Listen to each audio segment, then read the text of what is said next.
Hello दोस्तों, कैसे हैं आप सब। मैं हूं अजीत शर्मा और एग्जाम कोर्स वॉरियर्स चैनल पे आप सभी लोग का स्वागत है। आज हम इस सीजन में लगातार आपको, जैसा कि मैंने बताया भी था कि आपको मैं साइंस का ऐसा सीजन चलाने वाला हूं लगातार, जो आपके यूपी तरफसी पेट के एग्ज़ाम में या फिर यूपीएसआई के एग्ज़ाम हो, एएसआई का एग्ज़ाम हो, नीट का हो, आरओ का हो या फिर एआरओ का हो, जूनियर असिस्टेंट का हो, वीडियो का है, लेखपाल का हो, किसी भी एग्ज़ाम के लिए जो साइंस का पोर्शन है बहुत ही इम्पोर्टेंट होता है। और उन पोर्शनों को लेकर मैं आ रहा हूँ और बहुत ही ईजी लैंग्वेज में, क्योंकि मेरा मानना है कि जो बायोलॉजी होता है उसको आप बस समझिए, उसके टर्म को बस समझ लेंगे फिर वो कभी भूलने वाला नहीं है। और मेरी आज इस क्लास में पूरी कोशिश रहेगी कि मेरे हर क्लास में कि जब आप पढ़ें तो आपको क्लास में याद कराने की जिम्मेदारी लूँ, क्लास में ही आपकी सारी चीज़ें याद हो जाए, इससे बाहर आपको अलग से न करना पड़े। लेकिन मेरा एक सुझाव आप लोग के लिए है कि जैसे मैं कुछ भी लिखूंगा आप पेन कॉपी लेकर रखिए, ताकि उस चीज़ को आप नोट करिए और रिवाइज करते रहिए, ठीक है। और इस हर चैप्टर के बाद, बायोलॉजी के हर चैप्टर के बाद, फिजिक्स के हर चैप्टर के बाद या फिर केमिस्ट्री के हर चैप्टर के बाद हम लोग क्वेश्चन सॉल्व करेंगे, जिससे पता चलेगा कि हमने कितना कवर किया अच्छे से, ठीक है। तो ये चीज़ें हम लोग को करना है, तो इसलिए आप लोग से लगातार आप लोग वीडियो बने रहिए और सीजन को जल्दी से जल्दी शेयर कर दीजिए सबको, ताकि सभी लोग इस वीडियो को देख लें, ठीक है। चलिए शुरुआत करते हैं। सबसे पहले हम जब बायोलॉजी की बात करते हैं, ठीक है, कई लोग सुनते हैं तो बायोलॉजी को उनको बोलते हैं कि इसके टर्म याद नहीं होते हैं, समझ में नहीं आता है, तो उन लोगों के लिए ये भ्रम मिट जाए, ये भ्रम मिटा दीजिए कि ऐसा कभी होता है। आज हम आपको बायोलॉजी इतने इजी तरीके से बताएंगे जहाँ कहीं आपको कोई प्रॉब्लम नहीं होने वाली है। चलिए शुरू करते हैं। सबसे पहले हम बात करते हैं बायोलॉजी की, ठीक, बायोलॉजी, ठीक, जिसे हम क्या बोलते हैं, जीव विज्ञान, हिंदी में क्या बोलते हैं, जीव विज्ञान, ठीक। जैसे बायोलॉजी का मतलब क्या है, जैसे देखिए इसके नाम में इसका अर्थ है कैसे, देखिए ये जो बायो होता है, बायो का मतलब होता है लिविंग, क्या होता है, लिविंग। और लॉजी का मतलब होता है लोगस, जिसका मतलब होता है स्टडी, ठीक। मतलब जब हम किसी लिविंग के बारे में बात करते हैं, जब हम किसी लिविंग के बारे में स्टडी करते हैं तो उसे बोलते हैं बायोलॉजी, ठीक है। तो बायोलॉजी क्या हो जाएगा, तो biology is a branch of science in which we study about living organism, we study about living organism, ठीक, ये हो गया बायोलॉजी। अब देखिए हमने देख लिया कि लिविंग होते स्टडी, यानी कोई भी चीज़ लिविंग है, ठीक है, चाहे जानवर हो जाए चाहे हम लोग हैं, कोई भी है, ठीक है, तो इन सभी लोग आ जाते हैं इसमें, सभी लोगों का इसमें जीव बायोलॉजी में हो जाता है। आगे समझ में आपको। अब बात आती है कि बायोलॉजी शब्द तो ठीक है, ठीक है, लेकिन ये बायोलॉजी शब्द की उत्पत्ति कैसे हुई, कौन से भाषा का है, तो ये क्वेश्चन बहुत इंपॉर्टेंट है, किस भाषा से लिया गया है बायोलॉजी का वर्ड। तो आप जानते हैं जो बायोलॉजी वर्ड है ये ग्रीक लैंग्वेज से लिया गया है, ग्रीक लैंग्वेज से लिया गया है। दूसरा क्वेश्चन यहाँ पर कवर होता है, देखिए बायोलॉजी का मतलब क्या होता है, जिसमें हम लिविंग के बारे में स्टडी करते हैं। सेकेंड क्वेश्चन ये है कि किस लैंग्वेज से लिया गया है। अगर हम इसकी और बात करें तो एक क्वेश्चन और बार बार एग्जाम में पूछे जाते हैं कि फादर ऑफ बायोलॉजी किसे बोलते हैं, फादर ऑफ बायोलॉजी किसे बोलते हैं। तो दोस्तों फादर ऑफ बायोलॉजी एरिस्टोटल को बोलते हैं, एरिस्टोटल, ठीक है। तो लिखेंगे आप लोग एरिस्टोटल, इंग्लिश में इसको ऐसे लिखते हैं, और हिंदी में बोलते हैं अरस्तु, हिंदी में क्या बोलते हैं, अरस्तु, यानी फादर ऑफ बायोलॉजी कौन है, अरस्तु, एरिस्टोटल है। समझ में आ गया आपको। इसके बाद देखिए, इसके बाद आती है कि इसके ब्रांच कितने हैं, कैसे हैं, सबसे आपको समझ में आ गया। इन सब क्वेश्चन के एक बार और देख लेते हैं हम लोग इसको, कि बायोलॉजी का मतलब होता है लिविंग, यानी जिसके बारे में हम लिविंग के बारे में स्टडी करते हैं। फादर ऑफ बायोलॉजी कौन है, एरिस्टोटल है। और किस लैंग्वेज से लिया गया है, तो ये जो लिया गया है वो किससे लिया गया, ग्रीक वर्ड से लिया गया है। समझ गए आप लोग। अब देखिए एक बात और आता है कि फादर ऑफ बायोलॉजी अरस्तु को बोलते हैं, लेकिन ये सबसे पहले वर्ड आया कहाँ, दिया किसने, ठीक है, क्यों बोलते हैं अभी आगे पता चल जाएगा। लेकिन यह क्वेश्चन आता है किस वर्ड को लाया था किसने, तो याद रखिएगा इसके लिए जो नाम जाता है वो जाता है लेमार्क एंड ट्रेनिवेरस को। ये दो लोग थे जिन्होंने क्या किया था, सबसे पहले नामकरण किया था इसका। फादर ऑफ बायोलॉजी किसे बोलते हैं? एरिस्टोटल को। किस भाषा से लिया गया है? ग्रीक भाषा से लिया गया है। अब देखिए चीजें हो गई, अब हम बात करते हैं कुछ आगे इसके, क्योंकि अब आपको समझ में ये चीजें आ गया होगा जितने क्वेश्चन यहाँ से बनते थे। अब आगे हम लोग देखेंगे कि जो बायोलॉजी है इसके भी दो ब्रांच हैं, इसके भी दो ब्रांच है जिसका हम लोग अभी स्टडी करेंगे। ठीक, ब्रांच तो वैसे बहुत से हैं, लेकिन अभी हम जो मेनली जो होते हैं दो ब्रांच को स्टडी करेंगे, जिसमें सबसे पहले ब्रांच का नाम है जूलॉजी, ठीक, और दूसरे ब्रांच का नाम है बॉटनी। अब देखिए दोनों में क्या डिफरेंस है, इसको भी देख लेते हैं हम। देखिए जूलॉजी का, जू का मतलब होता है जंतु, जू का मतलब एनिमल्स, ठीक, हिंदी में जंतु, और लॉजी का मतलब स्टडी, लॉजी का मतलब क्या हो गया? स्टडी। ऐसे ही सेम अगर यहाँ देखें तो बॉटनी, बो का मतलब यहाँ पर क्या हो जाता है, हम पेड़ पौधे से लेते हैं, प्लांट से लेते हैं, ठीक, और स्टडी, ठीक, इसका मतलब है यहाँ पर जंतु का अध्ययन, जंतु अध्ययन, और यहाँ पर पादपों का अध्ययन, यहाँ पर लिखेंगे इसको पादपों का अध्ययन। अब देखिए, अब इसको हम लोग डिफिनेशन करते हैं।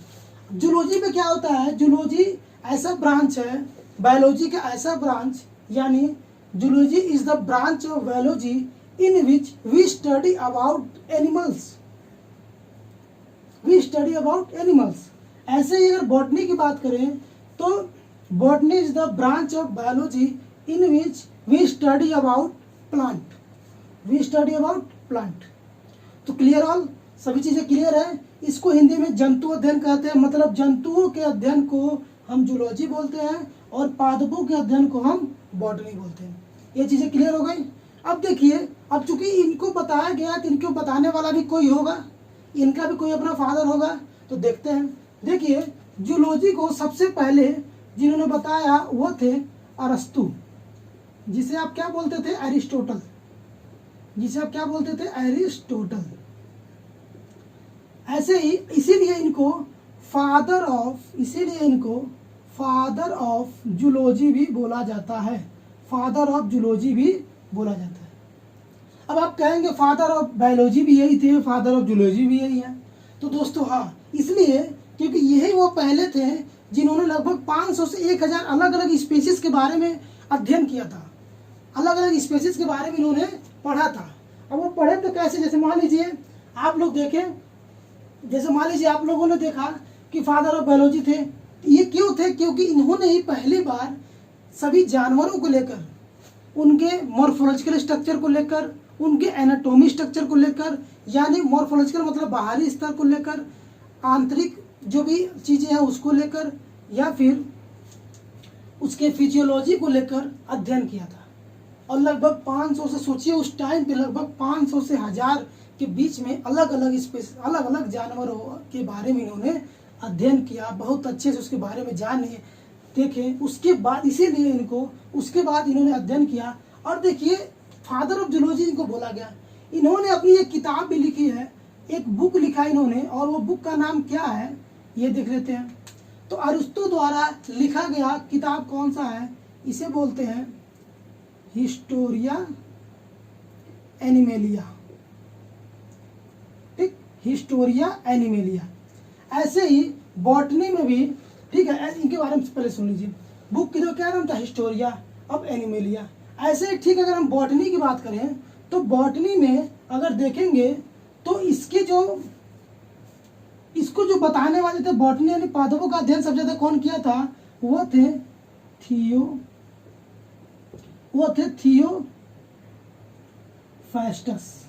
थियोफास्टस, ठीक। इनको फादर ऑफ बॉटनी बोला जाता है। क्या बोला जाता है? फादर ऑफ बॉटनी बोला जाता है, ठीक है। बॉटनी का मतलब पादप, यानी इसके जनक, पादपों के जनक भी बोला जाता है इनको, पादपों के जनक, ठीक, अध्ययन के जनक। ऐसे ही यहाँ पर जूलॉजी में आ जाएगा जंतु अध्ययन के जनक, ठीक, हिंदी वाले देख लीजिए। तो ये बॉटनी, जिसमें हम क्या करते हैं, प्लांट्स के बारे में स्टडी करते हैं, पादपों का अध्ययन करते हैं। इसके फादर ऑफ बॉटनी कौन है, थियोफाइस्टस है। इसके बाद हमने देखा, अब देखिए इन्होंने भी 500 से 1000 लगभग स्पीशीज के बारे में बहुत अच्छे से डिटेल में इन्होंने अध्ययन किया था, इसलिए इनको, यही वो पहले थे जिन्होंने इस तरह से अध्ययन किया था, इसलिए इनको फादर ऑफ बॉटनी, थियोफाइस्टस को फादर ऑफ बॉटनी बोला जाता है। तो ये तो हो गया इनके फादर की बात। अब हम बात करते हैं कि इन्होंने अगर अध्ययन किया था, वो क्या क्या अध्ययन किया होगा, इन्होंने किस किस बेस पे अध्ययन किया होगा, वो क्या क्या चीजें उन्होंने देखा था। तो देखिए सबसे पहले जो मेन चीजें उन्होंने देखा था वो था इसका कि वो था इसमें सबसे पहले मेन मॉर्फोलॉजिकल, यानी मॉर्फोलॉजी। सेकेंड जो था एनाटोमी। थर्ड जो था उसे बोलते हैं फिजियोलॉजी। अब देखिए हिंदी में अगर बात करें तो मॉर्फोलॉजी को बोला जाता है, अगर हम इसको ऐसे नॉर्मल देखें तो बाह्य अध्ययन भी बोलते हैं इसे, ठीक, इसे बाह्य अध्ययन भी बोलते हैं, मतलब बाहरी अध्ययन, ठीक, अध्ययन, ठीक है। एनाटॉमी को बोलते हैं आंतरिक अध्ययन,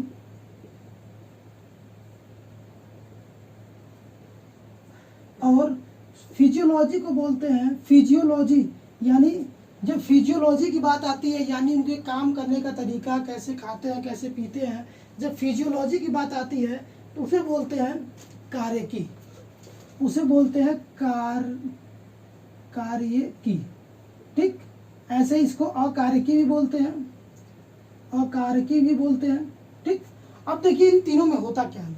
मॉर्फोलॉजी में होता है कि जब हम जैसे मान लीजिए कोई डॉग है, तो डॉग के बारे में, डॉग के 4 पैर होते हैं, 2 आंखें होती है, मुंह होता है, नाक होता है, इनके बाहर से जो चीजें हमें दिखती हैं उसको, उन चीजों को हम बोलते हैं मॉर्फोलॉजिकल स्टडी, बाहरी अध्ययन।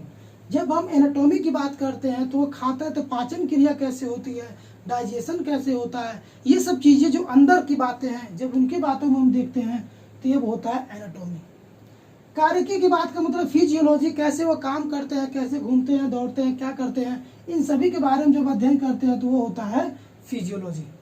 यानी जब इन्होंने अलग अलग 500 स्पीशीज के बारे में जब पढ़ा था तो इन 3 चीज़ों को लेकर पढ़ा। सबसे पहले मॉर्फोलॉजिकल पढ़ा, बाहरी स्ट्रक्चर पढ़ा, क्या क्या अंतर था सभी एनिमल में या फिर सभी प्लांट में, पौधों में। फिर इन्होंने क्या किया था, एनाटॉमी को लेकर पढ़ा कि उनके आंतरिक में क्या क्या अंतर है दोनों में, ठीक है। किसी में होता है, जैसे मान लीजिए मछली है तो मछली में गिल्स से सांस लेती है, सब कुछ करती है, लेकिन हम लोग के पास क्या होता है, लंग्स होते हैं। इस तरह से सबके स्ट्रक्चर जो होता है एनाटॉमी का वो अलग अलग होता है, ठीक है। अब देखिए अगर फिजियोलॉजी की बात करें, कार्यकी यानी सबके काम करने का तरीका, सबका अपना खाने का, कोई घास खाती है, कोई कुछ खाता है, तो अलग अलग तरीका थी, क्या फिजियोलॉजी। इन तीनों चीज़ों को अलग अलग इन्होंने अलग अलग प्लांट और अलग अलग जंतु में अध्ययन किया। आगे समझ में, तो कई सारे क्वेश्चन यहाँ से हम लोग कवर कर लिए। इसके बाद जो हमारा आता है टॉपिक वह है कि कैरेक्टरिस्टिक्स, ठीक है, कि आज अभी अब ये इतना आप लोग अच्छे से नोट कर लीजिए। जीव विज्ञान, living study, zoology, botany, Lamarck, सबको अच्छे से स्टोर आप लिख लीजिए, स्क्रीनशॉट ले लीजिए, ये बहुत इंपॉर्टेंट है आपके लिए। और लगभग 7-8 क्वेश्चन आपका यहाँ से तैयार हो जाएंगे जो बार बार आते हैं। आगे समझ में, ठीक है। अब चलिए इसको लिख लिए हो, अब मैं थोड़ा सा रब करूँगा इसमें। अब हम देखेंगे कि ये जो लिविंग की बात कर रहे हैं, एनिमल है, सबके बारे में हम लोग बात कर रहे हैं। तो जो एनिमल ये लोग हैं, इनके कैरेक्टरिस्टिक्स क्या हैं, क्या गुण है इनके, ठीक है। यानी हेडिंग लगाएंगे आप लोग, characteristics of living, characteristics of living organism, ठीक। यानी सजीवों के क्या गुण हैं, ठीक, सजीवों के क्या गुण है, ऐसे हम देखेंगे। तो सबसे पहले हम देखें कि हमें पता है कोई भी अगर सजीव है तो उसकी शुरुआत जो होती है एक लिविंग सेल से होती है। उसकी शुरुआत किससे होती है, एक लिविंग सेल से होती है, ठीक है। इसीलिए सबसे पहले जो हम पढ़ेंगे वो पढ़ेंगे सेल ऑर्गेनाइजेशन, जिसे बोलते हैं सेल ऑर्गेनाइजेशन, मतलब होता है कोशिका संगठन, सेल ऑर्गेनाइजेशन। अब इसके हम जानिए कैसे होता है। जैसे मान लीजिए आप घर देखे हैं, बहुत से बड़े बड़े फैक्ट्रियाँ देखे हैं, बहुत सी सारी चीज़ें ऐसे आप देखे हैं। तो घरों में आप देखते होंगे घर जो बना है कहीं ना कहीं किसी एक ईंट से मिलकर बना है। ऐसा तो है नहीं कि कई सारे मिल गए हैं, तो क्या है कहीं ना कहीं एक ईंट से मिलकर बना है। तो एक ईंट जो है वो एक ईंट के ऊपर एक ईंट को जोड़ा गया है और अंत में एक पूरा मकान तैयार हो जाता है। ठीक, यानी एक ईंट को बार बार ऐसे जोड़ा गया, एक से शुरुआत किया गया, इसी एक ईंट से ही पूरा सब कुछ तैयार बनता गया। यानी अगर इसे शुरुआत नहीं किया तो नहीं बन पाता। इसी ऐसे ही हमारे बॉडी में जो एक यूनिट है, यानी एक जो है जिसकी शुरुआत जिसे की गई है वह है कोशिका, सेल, लिविंग सेल वो होता है।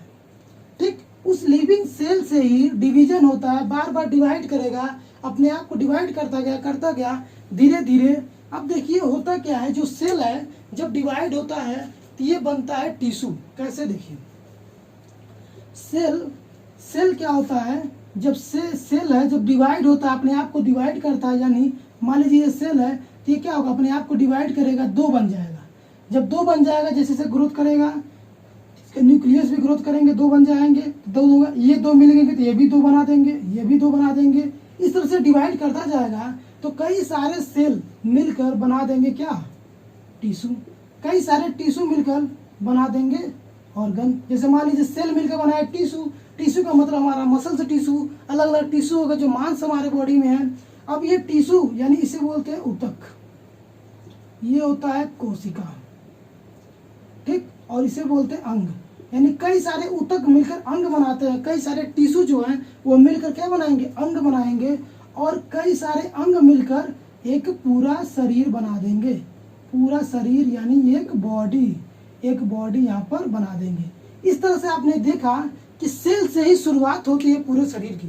सेल से ही टिश्यू बना, और टिश्यू कई सारे टिश्यू मिलकर एक ऑर्गन बन गए, हाथ पैर ये सब ऑर्गन बन गए, और कई सारे ऑर्गन मिलकर जब इनका एक अरेंजमेंट किया गया, जब ये मिले तो एक बॉडी बनकर तैयार हो गई। इस तरह से आपने देखा कि कोशिका बहुत इंपॉर्टेंट है, लिविंग सेल है। ठीक, इसीलिए सेल ऑर्गेनाइजेशन, इसका मतलब इसका एक डिफिनेशन भी होगा सेल का। ठीक है, इसको हम क्या बोलते हैं कि लिखते हैं कि it is a structural and functional unit of cell. ठीक, यानी it is a structural and functional unit of life, हम बोल सकते हैं इसको। इसका मतलब क्या है कि ये स्ट्रक्चरल यानी संरचनात्मक और कार्यात्मक इकाई है हमारे बॉडी का। ठीक, सेल यानी कोशिका क्या करती है, हमारे शरीर का संरचनात्मक और कार्यात्मक इकाई है। तो इस तरह से आज हम बस इसको इतना ही रोकेंगे। इसके बाद हम कल से जब शुरू करेंगे तो कल से आपका टॉपिक रहेगा सेल, और इसके बारे में आगे अच्छे से डिफाइन करेंगे हम, सेल क्या होते हैं, कितने प्रकार से होते हैं, सभी चीज़ों को हम लोग आगे पढ़ेंगे। वीडियो आप लोग देख लिए सारे क्वेश्चन, वीडियो आप लोग को अच्छा लगा हो तो दोस्तों में शेयर करिए। ये इस तरह से वीडियो लगातार आपको मिलेंगे जब तक पेपर ना हो जाए। जो भी पेपर आएंगे हर पेपर में आपको साइंस बहुत इंपॉर्टेंट हो जाता है, इसलिए वीडियो को पूरा देखिएगा, वीडियो को बीच में छोड़िएगा मत, पूरा देखिएगा। लगातार आपको बहुत ईजी वे में, सिंगल ईजी वे में आपको समझाया जाएगा, ताकि आपको कोई प्रॉब्लम ना हो, एक एक चीज़ आप समझ जाएंगे। Thank you.